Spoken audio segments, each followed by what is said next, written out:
Hello and welcome to what was supposed to be weekly, but is already sporadic rundown of news for ARK Survival Evolved.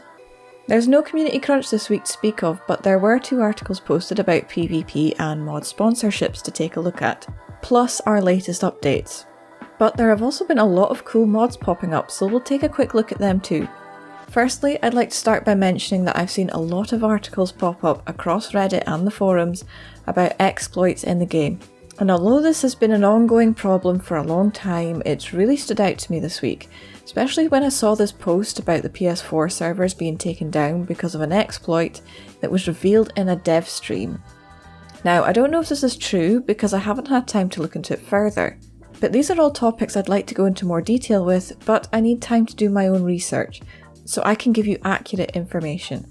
I really want to do more with community news, and for that I'm going to need input from you guys.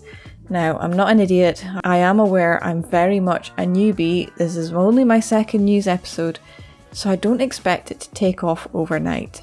I'm not even expecting feedback for this episode, but even so, I'm going to ask you if you know more on topics like this. If there's topics you want me to cover, leave comments and let me know. This is a show where I want to involve our community, so don't be scared to get involved.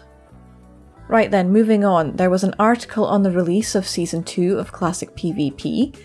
These are seasonal servers set up to be more primitive with less tech, like the earlier days of ARK, and the devs are trying to recreate that experience. Changes from Season 1 is that cryopods are now craftable and cave building has been disabled. Feedback does seem to be mixed on these changes, but it generally is always going to be like this on these things. I'm not a PvP player, so I can't really comment personally, but they did say they made the changes because of community feedback, and hopefully everyone can still have fun regardless. The latest article from the website is on the sponsored mod program. The applications are now open and there's a link in that article that you can follow to fill one out. This is your last chance to submit an application before January, and they've not said to my knowledge when the cut-off point is, so if you've been thinking about it, just do it in case you miss your chance. They've also announced 3 new sponsored mods, being Clockwork Creatures, ARK Transcendence, and Structure Saver 2. They all look pretty epic. Unfortunately, I haven't had time to look into them myself yet, but I plan on doing a mod review for all 3, so look out for that in the future. For now, we can still take a quick look at them. So, Clockwork Creatures adds a mech Lion, Rhino, and Piranha. And with the mod being in early alpha, I imagine there will be plenty more to come. At the moment the creatures only spawn on the island, but can spawn on other maps with any tweaks. And they need to be fueled with oil and can be turned on and off with a hotkey, which I think is a pretty neat feature. ARK Transcendence is something I've had my eye on for a while now. It basically adds new behaviours and animations for the creatures in ARK. Here's a quick note from the mod page. The mod's main goal is to provide a new layer of depth for creature behaviour in order to create a more dynamic player-creature experience. Players will have to deal with new concepts of moods, personality, and new unique behaviours that will be displayed by their tames and possibly even wild creatures. Now at the moment the mod page says 5 creatures are affected by the new features, but I've counted 6, which are the Carno, the Aloe, the Therizino, Trikes, Parasaur and Rex, and they've said there's more to come. They don't all have the same behaviour changes, so you should definitely go and take a look for yourself because there's just too much to cover here. This is definitely a very promising looking mod. Finally, there's Structure Saver 2, and to be honest, it's the one I'm most excited for.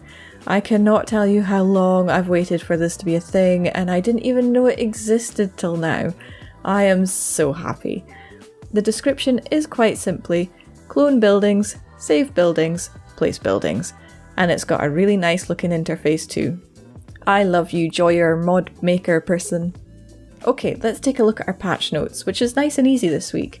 The PC, Xbox and PS4 all got the same update, which fixed a minor crash case, no more information on that, set beer barrels to check for enemy foundations on placement so they cannot be placed next to enemy structures. This must have been some kind of exploit. As always when you're reading through updates, they're often quite vague. Cryopods and cryofridges are now craftable in the Obelisk Terminal inventory, as well as Supply Crate inventory. Thank you very much for this. This makes me very happy. There's also been minor map fixes for Valguero, and I'm going to guess this comes back to our meshing thing, but I'm not sure about that because they haven't gone into detail. Now, over on Twitter this week there isn't much, but I have discovered Zed's Twitter, who is the lead community manager, and he is always posting about the game.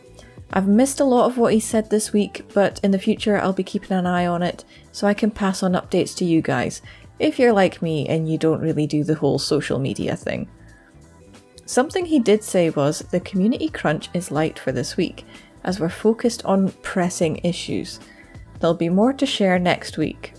And he's also said on the horizon are patching the exploits, enabling transfers and quality of life feedback. And also, I love his cover art.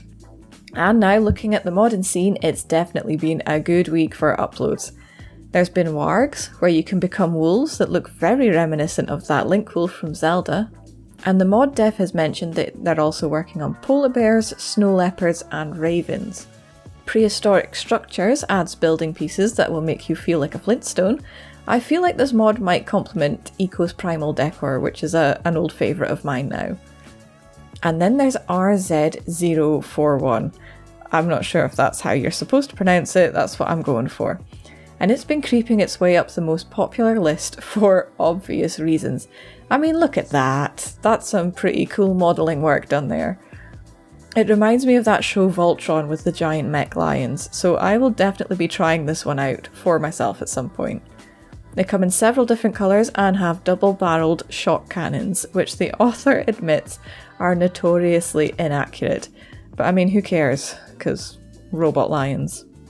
And that is all I have time to tell you this week. If anything here has sparked your curiosity, links to everything covered are down in the description. And if there's something you'd like to see covered next week, like I said, leave us a comment, let me know and get involved. And until next week, have fun in ARK.